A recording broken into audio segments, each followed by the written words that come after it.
coming. Seolah-olah macam dia tak reti dah nak buat apa ni. Kita semua kena hadap je lah benda ni.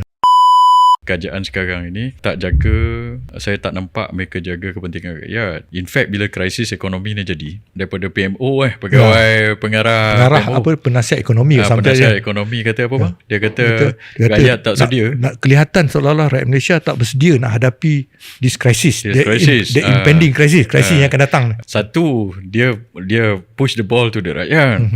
Second, kerajaan hari ni, semua benda dia kata rakyat tak bersedia, rakyat perlu buat itu, rakyat perlu buat ini. Dia tak payah buat apa. Dia macam itu hari, in fact, Menteri Saifuddin Nasution. Saifuddin Nasution bila cakap pasal krisis ni, dia kata kita kena sediakan rakyat. Kesediakan rakyat supaya rakyat tahu pain is coming.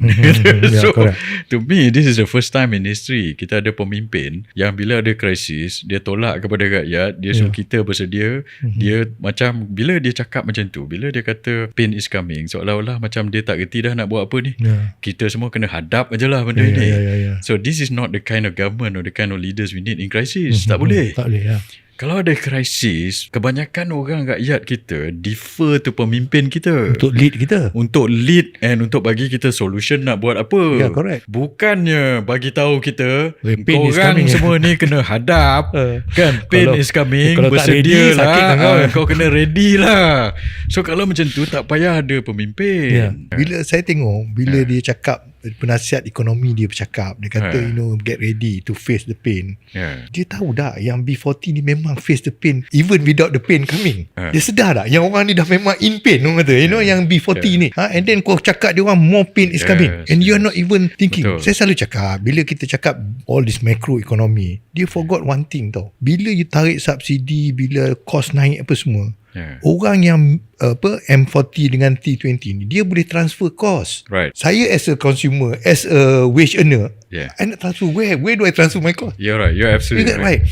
Dia yang paling sensitif dengan pricing ni sebenarnya is the bottom group ni, B40, sebab dia tak ada saving. That's right. Lepas tu dia punya perbelanjaan pun, dia punya pendapatan pun very limited. Yes, correct. So bila ada perubahan berapa sen pun dalam minyak ke apa, dia orang akan rasa dulu. Yes, correct. Kalau orang kaya ni, at least dia ada saving. Lepas tu dia boleh buffer up. You see?